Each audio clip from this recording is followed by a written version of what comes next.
Auzubillahiminash-shaytanir-rajim. Bismillahir-rahmanir-rahim. I welcome you all in the online session.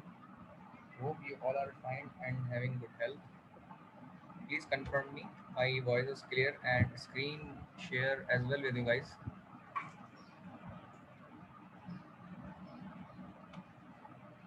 Can anybody confirm me? Yes, sir, everything is clear. Yes, sir. Voice is clear. Okay, ji, thank you very much. We start today's session with the recitation of Holy Quran. This is one of the verse of Holy Quran.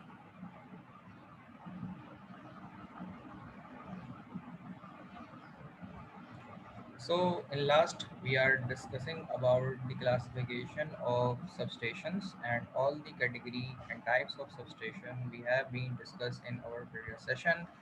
Up till now regarding the previous session, if you have any kind of question, query, please feel free to ask.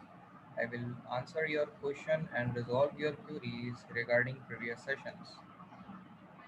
Otherwise, I continue the session. In previous session, we discussed about the substation location. कि substation को लगाने के लिए जो location होना ज़रूरी है या लोकेशन हो सकती है पॉसिबली, उनके लिए ये चार पॉसिबिलिटी और ऑप्शन हमने डिटेल में लास्ट टाइम डिस्कस कर लिए थे. अब हम इसके आगे बात करेंगे. Earthing and bonding.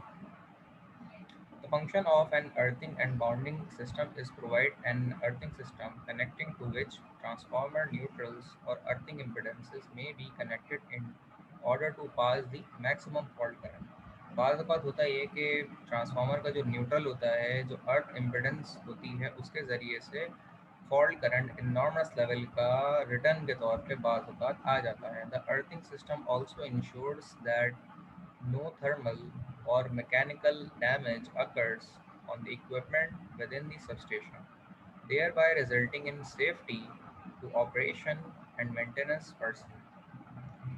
और ख़ास तौर पे वो लोग जो कि सब स्टेशन में मेंटेनेंस और प्रिवेंटिव मेंटेनेंस के लिए काम कर रहे होते हैं, तो उनकी सेफ्टी और लाइफ थ्रेटनिंग इश्यूज से प्रिवेंशन के लिए हम ये इंश्योर करते हैं कि जो न्यूट्रल और अर्थिंग है वो प्रॉपर तरीके से ग्राउंड हुई भी हो या ग्राउंडिंग एक पर्टिकुलर स्टैंडर्ड के मुताबिक जो है वो अर्थिंग हुई भी हो, तो आपकी जो प्रिवेंटिव मेंटेनेंस होती है वो बिना किसी लाइफ थ्रेटनिंग इशू के सही तरीके से मुकम्मल हो पाती है. The earthing system also guarantees equipotential bonding such that there are no dangerous potential gradients develop in the substation.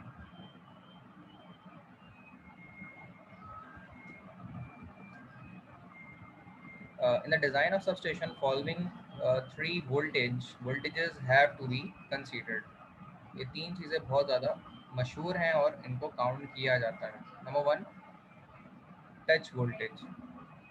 In this difference, this is the difference in potential between the surface potential and the potential at earth equipment whilst a man is standing and touching the earth surface. बाज़ बात होता है ये कि earth surface को वो touch करे या फिर वो कहीं पे खड़ा हो इक्विपमेंट के करीब, तो वहाँ पर उसे जो वोल्टेज फील या शॉक के तौर पे महसूस होता है वो उनमें से एक ये है, स्टेप वोल्टेज. और इसको स्टेप पोटेंशियल भी कहते हैं, इसको टच पोटेंशियल भी कहते हैं, इसको स्टेप पोटेंशियल भी कहते हैं. This is the potential difference develop when a man bridges a distance of 1 metre. ठीक है, 1 मीटर का फासला आप रखते हैं with this speed, standing near an energized grounded object while not touching any other equipment. This standing near the energized ground मतलब आपका वो ग्राउंड जो कि एनर्जाइज होता है, खासतौर पे ट्रांसफार्मर का, ईएमटी का, या जो आपके इक्विपमेंट्स होते हैं इलेक्ट्रिकल पावर के. Energise grounded object while not touching any other equipment, जबकि आप दूसरे इक्विपमेंट को टच ना कर रहे हैं. अच्छा, फर्दर मोर इस पिक्चर को ज़रा देखें और इसमें अंदाज़ा लगाएं ज़रा इस चीज़ का.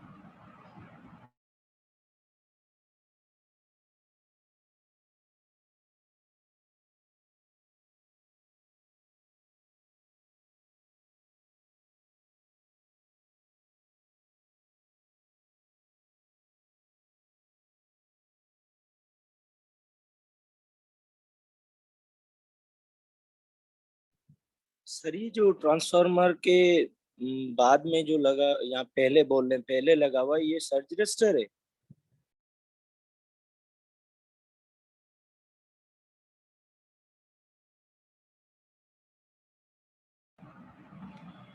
तो जी जनाब, यहाँ पे अगर आप देखें तो सरफेस पोटेंशियल और टच पोटेंशियल की हम बात कर रहे थे, तो यहाँ पर नज़र भी आ रही है। आप देखें यहाँ पे एक पर्सन है जो कि ये आपका टावर है, या जो सर्ज अरेस्टर कह सकते हैं उसको, या आपका इंस्ट्रूमेंट ट्रांसफार्मर CTPT भी हो सकता है। उसके टावर को ये एक बंदा टच कर रहा है, तो ये टच पोटेंशियल के ज़ुमरे में आता है। तो इसको एक पोटेंशियल डिफरेंस फील महसूस होगा।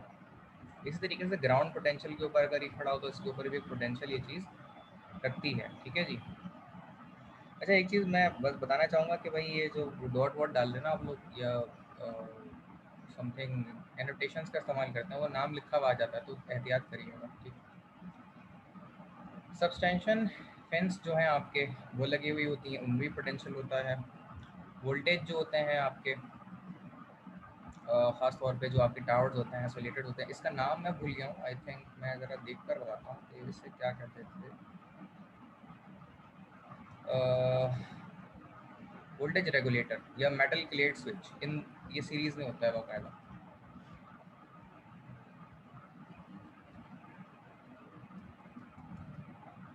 ठीक है जी। तो अगर इसको भी आप टच करते हैं तो उसके ऊपर भी एक पोटेंशियल डिफरेंस मौजूद है। इसी तरीके से ट्रांसफार्मर से 1 मीटर के फासले पे भी आप होंगे तो एक पोटेंशियल आपको फील होगा। ये सब स्टेशन, डिस्ट्रीब्यूटिंग स्टेशन की बात हो रही है, तो HVAC सब स्टेशन के अंदर भी ये पोटेंशियल आपको फील महसूस होगा। अच्छा जी, फर्दर मोर हम इसको आगे लेके चलते हैं और अपने तीसरे वाले पार्ट को डिस्कस करते हैं, layout substation. The layout of the station is very important since there should be a security of supply. The electrical and physical arrangements of the switching and busing at the subtransmission voltage level are determined by the selected substation scheme or diagram. On the other hand, the selection of particular substation scheme is based upon the safety, reliability, economy, and the cost-effective aspect, even also simplicity होनी चाहिए उसमें, and other considerations भी count उसमें होनी चाहिए. The most commonly used substation बस schemes include. अच्छा, इसमें बस स्कीम बहुत मैटर करती हैं, क्योंकि आप जो बस स्कीम अपना इस्तेमाल करते हैं इसमें उसके क्वालिटी, रिलायबिलिटी, मटेरियल, कंडक्टर कौन सा इस्तेमाल करते हैं, इंसुलेशन कौन सी इस्तेमाल कर रहे हैं उसके ऊपर, और उसको किस तरीके से आपने इंक्लूड किया है, करवाया है, वो सब भी इसमें आप काउंट करते हैं। फर्दर मोर अगर हम इससे आगे लेके चलें तो सिंगल बस की हम बात कर लेते हैं। सिंगल बस को अगर आप यहाँ देखें तो आपके पर्टिकुलरली ये एस्पेक्ट्स हैं जो हम इसको एडवांस लेवल में डिस्कस तकरीबन कर चुके हैं, लेकिन फिर भी बेसिक लेवल के बसेस क्या होती हैं, सिंगल बस, डबल बस, और उनको कैटेगराइज करना, वो सब चीज़ें, उसका ये सिंपल वर्ड है। फर्दर मोर सर्किट ब्रेकर पहले आता है, उसके बाद सीटी के जरिए करंट सेंसिंग होती है, फिर एक आइसोलेटर होता है, और उसके बाद जो है वो आपके सिंगल बस को सप्लाई दी जाती है, और फिर उससे पर्टिकुलर किस्म के लोड्स ड्राइव होते हैं। अगर आप यहाँ देखें तो ये डायरेक्टली लोड की तरफ जा रहा है, ये एक ट्रांसफार्मर के ज़रिए से होके जा रहा है, और ये इस ट्रांसफार्मर के जरिए शट डाउन होके जा रहा है फर्दर सेकंड सर्किट, और ये एक और सर्किट है जो कि आपके किसी लोड को ड्राइव कर रहा है डिस्ट्रीब्यूशन पर्पस के लिए। तो यहाँ से सिंगल बस सिस्टम इस तरीके से काम आती है। और फर्दर इसके एडवांटेजेस के ऊपर हम बात करते हैं और डिसएडवांटेजेस के ऊपर बात करेंगे, जो कि सिंगल बस सिस्टम आपकी कहलाती है। तो उसके एडवांटेजेस हैं कि ये लो कॉस्ट में होती है, सस्ती होती है, आराम से बन जाती है। स्मॉल लैंड एरिया रिक्वायर्ड इसके लिए होता है, क्योंकि छोटी होती है तो स्मॉल लैंड एरिया में भी ये एडजस्ट हो सकती है। Simple in concept and operation, इसका सिंपल कॉन्सेप्ट होता है, ऑपरेशन भी बड़ा सिंपल होता है इसका। फर्दर इसके डिसएडवांटेज में हम बात करें, सिंगल बस arrangement has a lowest reliability, इसकी रिलायबिलिटी सबसे हल्की होती है। ठीक है, क्योंकि अगर इस बस के ऊपर आप गौर करें, इस बस के ऊपर अगर आप गौर करें तो अगर डिसकनेक्शन किसी एक साइड से भी हो जाता है ना इसमें, तो कोई प्रोविजन पाथ नहीं है इसमें कि ये बाकी के सारे सर्किट ऑपरेट हो सकें बिकॉज ऑफ सिंगल बस। ठीक है, तो प्रोविजन होना ज़रूरी है, इसीलिए सिंगल बस की जगह हम डबल बस लगाते हैं ताकि जो आपकी सस्टेनेबिलिटी ऑफ इलेक्ट्रिसिटी है और अनइंटरप्टेबल पावर सप्लाई है वो आपको डबल बस सिस्टम में सही तरीके से मिल सके। ये हमने पहले भी डिस्कस कर चुके हैं, जस्ट एक रिवीजन के तौर पे डिस्कस हो रहा है। फेलियर ऑफ सर्किट ब्रेकर और other fault cause losses of the entire substation. मतलब सिंगल बस सिस्टम का यही एक नुकसान हो सकता है कि अगर आपका सर्किट ब्रेकर भी खराब हो जाता है तो फिर आपका पूरा सिस्टम काम नहीं करेगा। तो प्रोविजन और डबल बस बार सिस्टम के अंदर आपके double circuitry of circuit breaker, isolated, सीटी, पीटीओ सब डबल डबल लगे हुए होते हैं, इसीलिए आपको अनइंटरप्टेबल और एक बेहतरीन लेवल की पावर सप्लाई इससे मिल पाती है। यहाँ तक कोई डिफिकल्टी किसी के जहन में हो तो काइंडली पूछ लीजिए, वरना फिर हम यहाँ से सेक्शनलाइज बस को डिस्कस करेंगे और उसके बारे में डिस्कस करेंगे। If you have any kind of question in no sir. So आगे हम कंटिन्यू करते हैं इसको। सिंगलाइज बस की ओर बात करते हैं। सिंगल बस सिस्टम जो आपकी होती है उसी के साथ साथ फंक्शनलाइज बस, फंक्शन एक चीज़ डाली जाती है जिसके अंदर आप अपने लोड्स को डिस्ट्रीब्यूट करते हैं और कैटेगराइज करते हैं, ठीक है। जैसे मिसाल के तौर पे आप डायरेक्टली यहाँ एक इंडस्ट्री को सप्लाई दे रहे हैं और यहाँ एक कंज्यूमर को सप्लाई दे रहे हैं, ठीक है। अब यहाँ पे देखें तो एक ट्रांसफार्मर का सिंबल है जिसका एक बड़ा सर्कल है और एक छोटा सर्कल है, तो ये क्या जाहिर कर रहा है, कोई बताएगा इसे? ये सर ये सर स्टेप डाउन कर रहा है वोल्टेज को। डाउन कर रहा है। स्टेप डाउन कर रहा है जनाब, बिल्कुल। और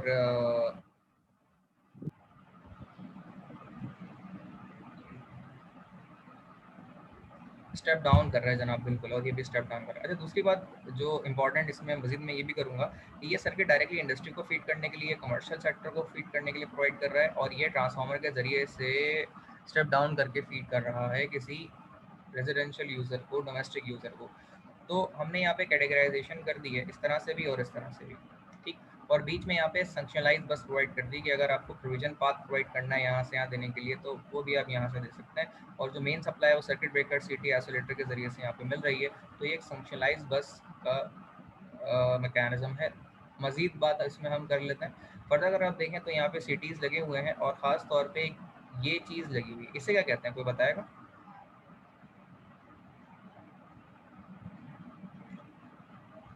What is this?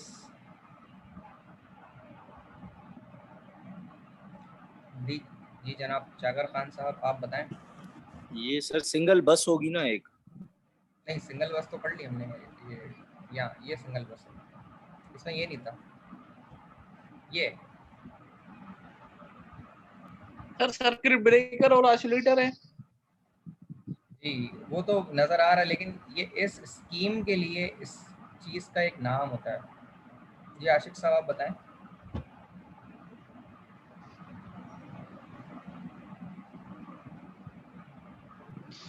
सर ये सेक्शनलाइजर है ना साइड पे, जो दो सेक्शन में चेंज कर रहा है, और ये एक ब्रेकर लगा और उसके बाद ये अपना पीटी तो नहीं है सर?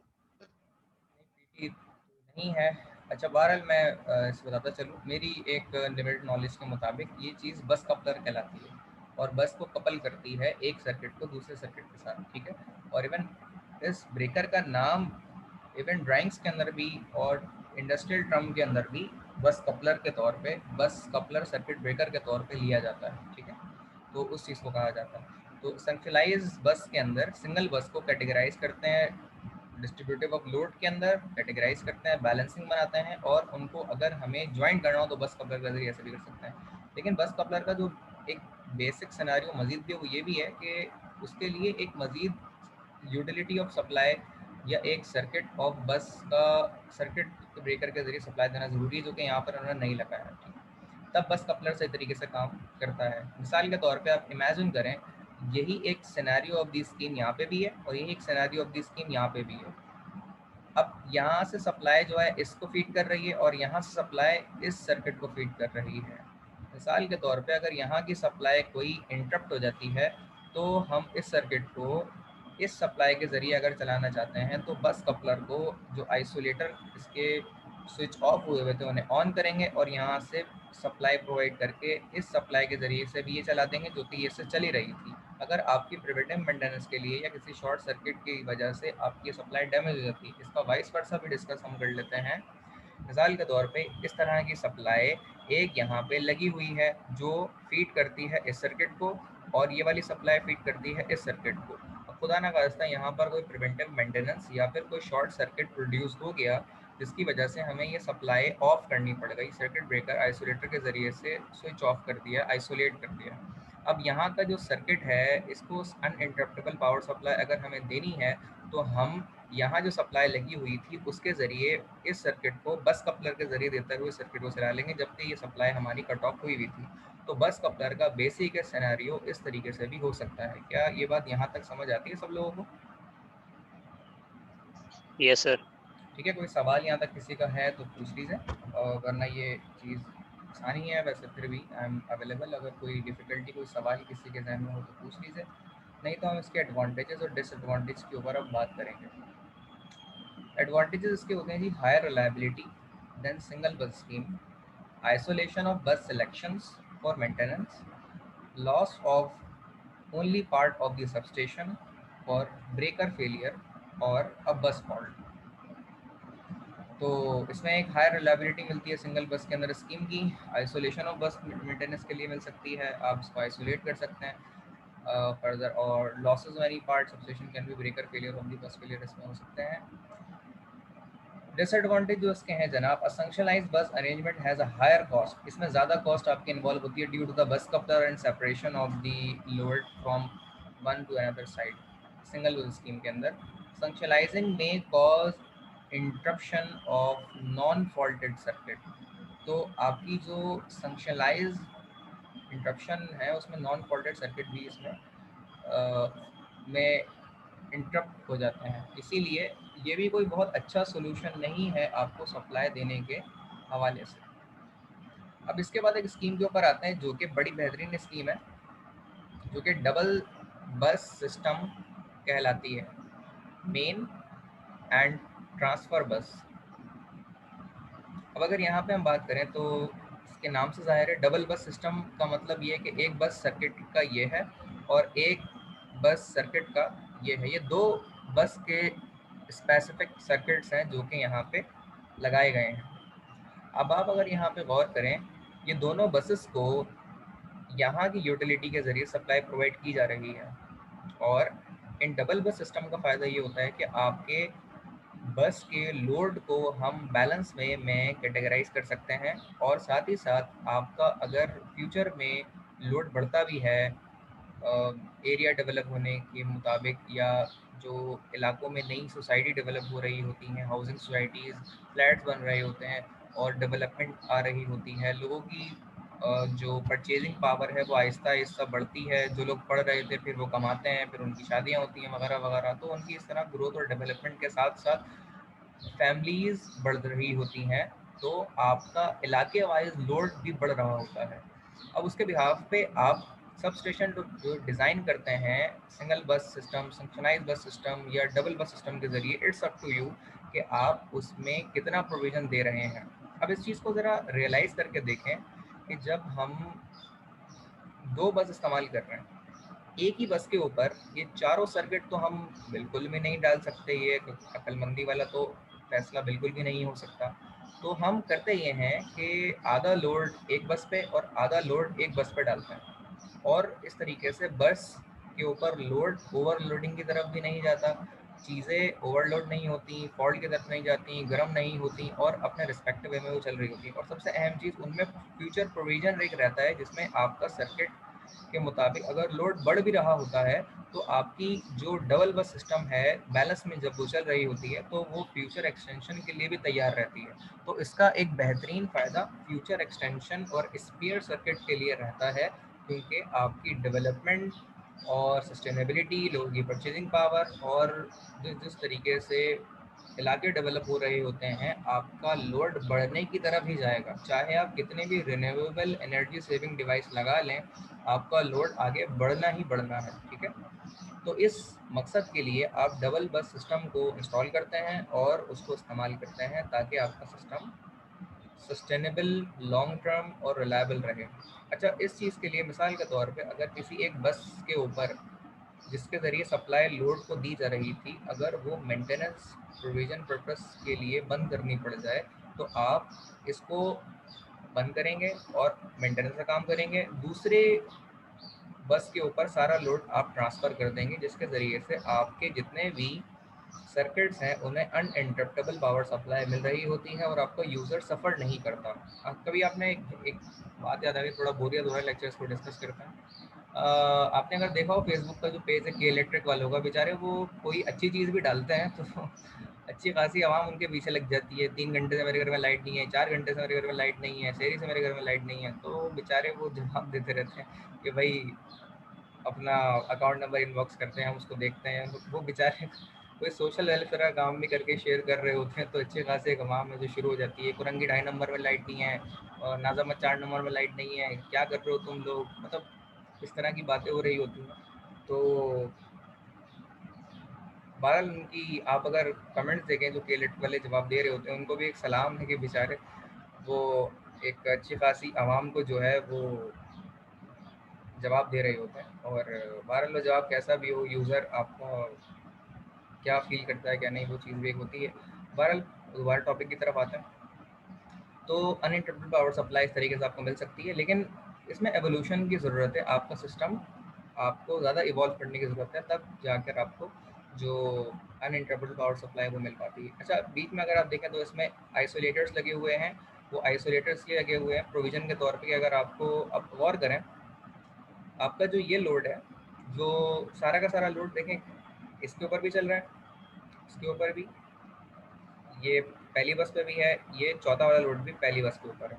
अब दोबारा गौर करें, चौथा वाला जो लोड है वो बस 2 से भी कनेक्ट है आइसोलेटर के ज़रिए से, इससे भी कनेक्ट है, दूसरा वाला भी बस 2 से कनेक्ट है और पहला वाला भी बस 2 से कनेक्ट है आइसोलेटर के ज़रिए, और ये दोनों आगे जाके मिल गई हैं, ठीक है, मिल गए हैं और ये मिल गए हैं और ये लोड चल रहा है।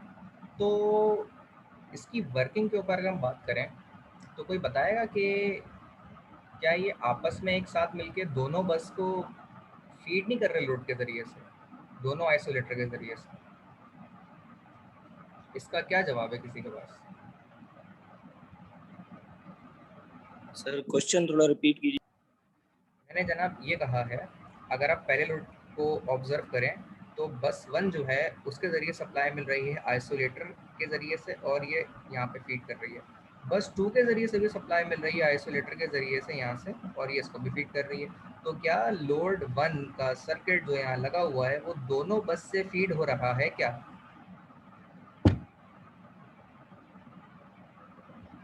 No sir, at a time एक ही फीड करेगा। अगर वो इंटरप्ट होता है तो फिर दूसरे से फीड करेगा। बिल्कुल, लेकिन इसकी टर्म का एक नाम होता है जो इंडस्ट्री में फील्ड में इस्तेमाल किया जाता है, वो मैं पूछना चाह रहा हूँ जो लोग ज़रा इंडस्ट्री से फेमिलियर हैं या जानते हो। वैसे तो मैंने डिस्कस किया है क्लास में, फिर भी ये तो बात बिल्कुल सही है कि ये जो है एक वक्त में एक ही काम करेगा, दोनों थोड़ी काम करेंगे, क्योंकि हम दोनों बस को फीड नहीं कर रहे एट अ टाइम एक लोड 1 को ड्राइव करने के लिए, एट अ टाइम देखोगा। तो इस ट्रम का मैं नाम पूछ रहा हूँ कि वो क्या होता है। इस ट्रम का नाम होता है जनाब इलेक्ट्रिकल और मैकेनिकल इंटरलॉकिंग, ठीक है। और अगर ऑटो रखना चाहते हैं तो इलेक्ट्रिकल इंटरलॉकिंग, और अगर मैनुअल रखना चाहते हैं तो मैकेनिकल इंटरलॉकिंग। क्या ये दोनों टर्म सब लोगों को क्लियर है कि क्या होती है ये? Yes sir. सर ये थोड़ा ब्रीफ कर दीजिएगा सर इंटरलॉकिंग। इंटरलॉकिंग के बारे में ब्रीफ कर देते हैं जिन लोगों को पता है। चलें पहले तो आप बताएं जिनको पता है, आशिक साहब आप बताएं। सर ये इंटरलॉकिंग है ना, एक वक्त में हम एक बस बार के साथ लिंक करेंगे। अगर इसको अपने मैनुअली करते हैं तो ये मैनुअली होगा सर, अगर ऑटो पे करते हैं तो वो इलेक्ट्रिकली ऑटोमेटिकली होगा सर। जी जनाब, बिल्कुल। चलिए मैं थोड़ा ब्रीफ करता हूँ इसको। जिस तरह आशिफ साहब ने बताया वो बिल्कुल सही बताया उन्होंने। इलेक्ट्रिकल इंटरलॉकिंग हमारी उन सर्किट के ज़रिए होती है और ख़ास तौर पे हमारे वो सिस्टम जो कि ऑटो पे चल रहे होते हैं उनमें इंटरलॉकिंग की जाती है। इसकी सिंपल सी एग्जांपल एक ये है जनाब, मिसाल के तौर पे आप स्टैंड बाय पे जनरेटर रखते हैं, ठीक है। अब होता उसमें ये है कि आपकी अगर यूटिलिटी के इलेक्ट्रिक एज एन एग्जांपल उसकी तरफ सप्लाई आ रही है, वो इंटरप्ट हो जाती है, तो आपका जनरेटर स्टैंड बाय के ऊपर ऑटो पे स्टार्ट हो जाएगा। और जब वो ऑटो पे स्टार्ट हो जाएगा तो उससे होगा ये, ऑटो पे स्टार्ट होने के बाद, कि वो अनइंटरप्टेड पावर सप्लाई प्रोवाइड कर देगा। लेकिन जैसे ही के इलेक्ट्रिक आती है तो वो ऐसा नहीं है कि इलेक्ट्रिक भी मिल जाएगी और जनरेटर भी मिल जाएगी, क्योंकि आपस में मिल जाए तो इससे ब्लास्ट हो जाएगा, शॉर्ट सर्किट हो जाएगा, क्योंकि ये दोनों अलग अलग सप्लाई हैं, इन दोनों की फ्रीक्वेंसी डिफरेंट है, इन दोनों के वोल्टेज उस वक्त डिफरेंट चल रहे होंगे, इनका फेज डिफरेंस मुख्तलिफ चल रहा होगा, और ये सिंगल फेज या थ्री फेज मुख्तलिफ हो सकते हैं। इसीलिए आप जो लोड चला रहे होते हैं वो डैमेज भी हो सकता है इलेक्ट्रिकली और मैकेनिकली भी। अब होता ये है कि जब ये दोनों सप्लाई एक वक्त एट अ टाइम आ जाती हैं तो फिर आपको इनमें एक सेपरेशन रखनी पड़ती है कि लोड या तो इलेक्ट्रिक पे चल रहा हो या फिर जनरेटर पे चल रहा हो। तो वो जिस सर्किट के ज़रिए से सेपरेट होता है कि एक वक्त में सिर्फ एक ही चले, उसे इलेक्ट्रिकल इंटरलॉकिंग कहते हैं, और ये ऑटो पे आपकी रिले स्विचिंग के ज़रिए से हो रही होती है। अब मैकेनिकल इंटरलॉकिंग ये होती है, मिसाल के तौर पे आपने ना मैकेनिकल इंटरलॉकिंग दो ब्रेकर के दरमियान लगा दी। अब इलेक्ट्रिकल इंटरलॉकिंग जो है ऑटो पे जो काम करती है वो ज़रा महंगी है, मैकेनिकल इंटरलॉकिंग जो है वो सस्ती है।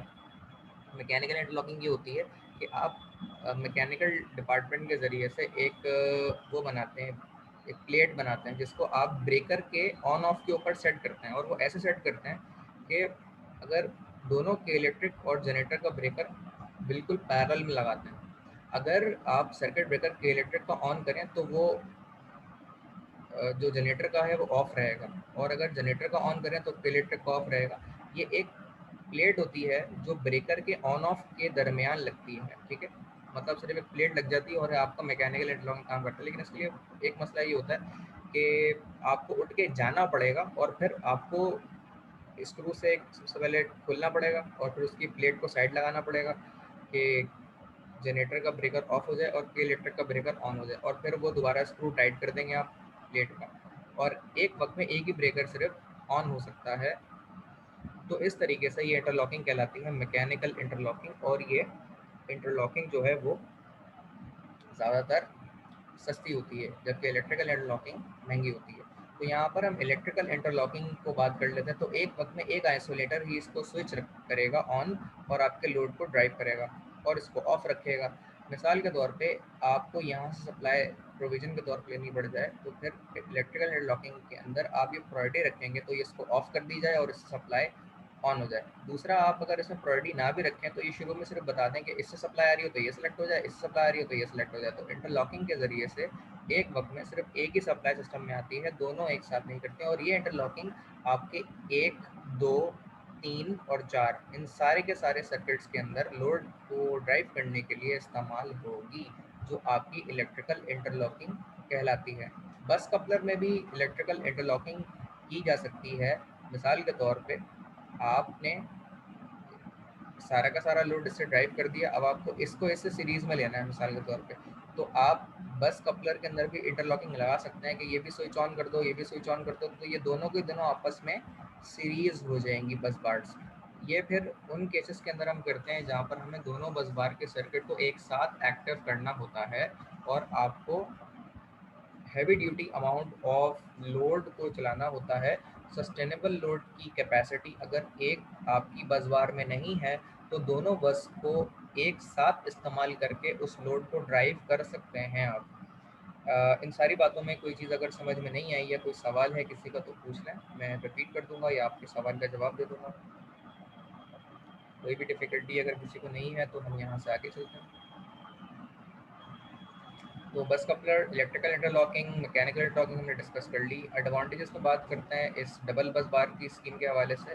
Accommodation of circuit breaker maintenance while maintaining service and line protection reasonable in cost. ठीक है, ये रीजनेबल कॉस्ट भी है, लाइन प्रोटेक्शन से बेहतर रहती है।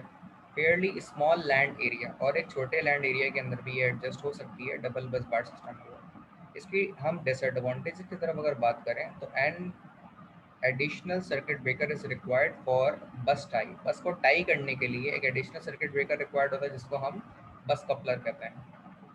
रिलेइंग में भी सम वर्ड कॉम्प्लिकेटेड, इसमें रिले की जो स्कीम है वो बहुत कॉम्प्लिकेटेड होती है समझने। रिले जो मैंने आपको अभी इंटरलॉकिंग की बात बताई थी, ये रिलेइंग स्कीम कहलाती है कि एक वक्त में एक ऑन हो, दूसरा ऑफ हो, फिर बस बार के अंदर भी, फिर चारों लोड के अंदर इंडिविजुअल, बस कपलर के अंदर भी चारों लोड के अलग अलग सर्किट के अंदर रिलेइंग स्कीम पूरी लगेगी।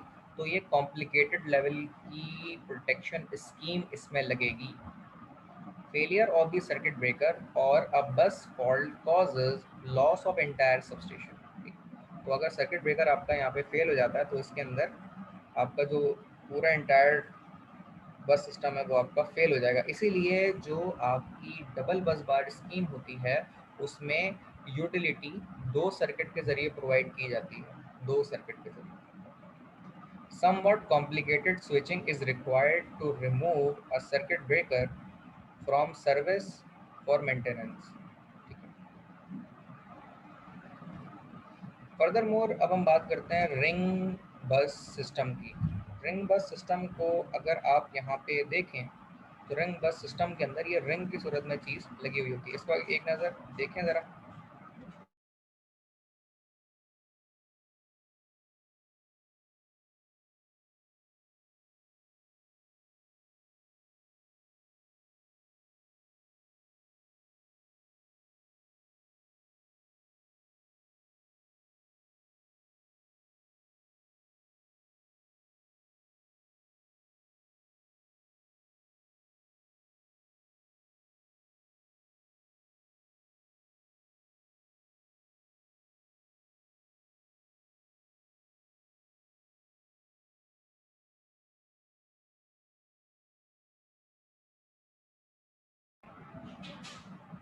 ओके जी, तो यहाँ रिंग बस सिस्टम की बात करते हैं। तो रिंग बस सिस्टम के हवाले से अगर आप देखें तो सर्किट ब्रेकर सीटी और आइसोलेटर के ज़रिए सप्लाई इसको प्रोवाइड की जा रही है। जो फीडर सर्किट है उसके ज़रिए से चार्ज निकल रहे हैं, ठीक है, यहाँ से आइसोलेटर के ज़रिए, आइसोलेटर के ज़रिए यहाँ से, आइसोलेटर के ज़रिए यहाँ से और आइसोलेटर के ज़रिए यहाँ से। तो ये 4 फीडर ऑफ द लोड हैं जो यहाँ से निकल रहे हैं, ठीक है। उसके बाद ट्रांसफार्मर के ज़रिए सप्लाई इसको दी भी जा रही है और यहाँ से भी इसको दी जा रही है, जो इसको फीडिंग यहाँ से हो रही है और यहाँ से हो रही है। तो 2 ये ट्रांसफार्मर है जो रिंग बस सिस्टम को यहाँ से सप्लाई प्रोवाइड कर रहे हैं। फर्दर मोर यहाँ से सर्किट ब्रेकर भी लगे हुए हैं रिंग बस सिस्टम के जरिए। सर्किट ब्रेकर क्यों लगे हैं? ताकि ये सर्किट इससे इंटरनेट हो, ट्रांसफार्मर के जरिए फिर इससे इंटरनेट हो ताकि फीडर ड्राइव हो सके। फर्दर ये इससे ब्रेकर के ज़रिए से इंटरकनेक्ट हो ताकि इस फीडर को ड्राइव कर सके, और ये ब्रेकर इसके ज़रिए ताकि यहाँ से फीड सप्लाई यहाँ भी मिल सके और यहाँ भी मिल सके और इस फीडर को भी ड्राइव कर सके, और ये पूरा का पूरा एक सर्किट रिंग मेन सिस्टम कहलाता है। लेकिन इसमें सोचने वाली बात यह है कि अगर यहाँ पे कोई डिस्कनेक्शन हो जाता है तो वो फीडर सफ़र कर सकता है, ठीक है। फर्दर इसके एडवांटेजेस और डिसएडवांटेज से बात करते हैं तो जो रिंग सिस्टम है आपका बस का, वो फ्लेक्सिबल ऑपरेशन में काम करता है, हाई रिलायबिलिटी में काम करता है, isolation of bus sections and circuit breakers for maintenance purpose के लिए without disrupting the circuit operation, double feed to each circuit, no main buses में होती हैं, एंड इकोनॉमिक डिज़ाइन के तौर पर भी ये होता है, ठीक है। डिसएडवांटेजेस का क्या है जनाब, वो बात करते हैं। Ring may be split by faults on 2 circuits or a fault during breaker maintenance to leave possibly undesirable circuit combinations supply a load on the remaining bus sections. Each circuit has to have its own potential source for relaying, ठीक है। तो हर जो circuit है उसकी अपनी potential source of relay operations हैं। This configuration is usually limited to 4 circuit positions. 4 circuit positions को यहाँ से ड्राइव किया जाता है। Although larger rings are in service, including 10 positions ring bus। अच्छा, ये तो 4 बस के रिंग बस थी। इस हिसाब से जो रिंग बस स्कीम होती है वो 10 पोजीशन की हो सकती है 4 के अलावा, और a 6 position ring bus is usually considered as a maximum limit for a number of terminals for ring bus, ठीक है, इसको ड्राइव करने के लिए। लेकिन उससे बड़ी भी आप बना सकते हैं, इट्स अप टू यू। तो रिंग बस स्कीम को हमने यहाँ तक डिस्कस कर लिया। उसके बाद हम 5वें स्कीम को डिस्कस करते हैं जो कि ब्रेकर एंड अ हाफ की बात हम करते हैं। 1.5 ब्रेकर बस सिस्टम अगर आप यहाँ पे देखें तो सप्लाई प्रोवाइड की जा रही है बस के ज़रिए से, और ये 2 फीडर इससे फीड किए जा रहे हैं, और फर्दर ये पूरी की पूरी जो circuitry, isolator, circuit breaker, CTs लगे हुए हैं, पीटीज़ लगे हुए हैं, फर्दर मोर आपके आइसोलेटर और उसके ज़रिए फीडर को ड्राइव किया जा रहा है यहाँ से, मल्टीपल आइसोलेटर कनेक्ट करने का मकसद ये होता है ताकि सर्किट ब्रेकर से भी प्रिवेंशन आपके सर्किट को हो जाए, और कोई भी आइसोलेटर तो एक मैक्सिमम इस तरह की आइसोलेशन है जो कि बस से लोड को बिल्कुल आइसोलेट कर देती है। इसलिए मल्टीपल आइसोलेटर्स आपको नज़र आएंगे जो कि इंटरप्ट करते हैं ब्रेकर को भी, मेन सप्लाई को भी और लोड को भी, ताकि कोई भी प्रोबेबिलिस्टिक चांस तो हो ही ना जो कि सप्लाई मिलने का हो लोड को। तो ये फीडर इस तरीके से काम करते हैं। एडवांटेजेस की अगर हम इसकी बात करें तो हाई रिलायबिलिटी इसमें होती है, can isolate either main bus for maintenance without disrupting service, can isolate any circuit breaker for maintenance without disrupting service, double feed to each circuit, bus fault does not interrupt service to any circuits, all switching done with circuit breakers के जरिए होती है। Disadvantages की बात करें हम तो 1.5 circuit breaker required per circuit, relaying is involved since central breaker has to respond to faults of either its associated circuit. Each circuit should have its own potential source for relaying के लिए होती है। इसके अंदर आप इसमें देखें तो हर फीडर के लिए अपनी एक पोटेंशियल प्रोटेक्शन इसमें फीड हुई भी है। अच्छा, इसके बाद डबल ब्रेकर सिस्टम की हम अगर बात करें तो डबल ब्रेकर सिस्टम जो इसमें होते हैं, तो ये डबल ब्रेकर सिस्टम है जिनके दरमियान से आपके लोड को ड्राइव किया जा रहा है, बस 1 बस 2, और इनको आपस में ज्वाइन करने के लिए ज्वाइन करके सेंटर वाइज लोड ड्राइव किए जा रहे हैं यहाँ के तरीके से। ठीक है, इसको लेस देन अ मिनट हमारे पास रह गया, इसको वाइंड अप करके आज ख़त्म कर लेते हैं ये वाला पार्ट भी। एडवांटेज इसके ये हैं कि जनाब कि अ वेरी हाई रिलायबिलिटी होती है, isolation of either main bus for maintenance without destructing service, isolation for any circuit breaker for maintenance without destructing service, isolation for any circuit breaker for maintenance without destructing service, double feed to each circuit, and double feed है इसके अंदर bus 1 bus 2, no interruption of service to any circuit from bus fault, loss of only one circuit for breaker failure, all switches with circuit breakers के जरिए यहाँ से दिए जाते हैं। डिसएडवांटेज की अगर इसकी बात करें हम तो this configuration carries a high cost इसमें इन्वॉल्व होती है, सबसे महंगा सर्किटरी आपका ये है, and 2 circuit breakers are required for each circuit, हर एक सर्किट के लिए 2 सर्किट ब्रेकर की स्कीम यहाँ पे लगाई जाती है। ठीक है, तो ये एक एक्सपेंसिव है और कॉम्प्लिकेटेड भी आप यहाँ कह सकते हैं, और इसमें मैक्सिमम प्रोटेक्शन आपको मिल रही होती है बस 1 बस 2 के सर्किट के जरिए जो कि दरमियान से होते हुए आपके 2 लोड को ड्राइव कर रही है। जैसे ही हमने 6 जो स्कीम डिस्कस की हैं डबल बस ब्रेकर की, डबल बस स्कीम के हवाले से लास्ट में कोई यहाँ तक सवाल किसी के जहन में हो तो पूछ लीजिए, हम यहाँ पे सवालों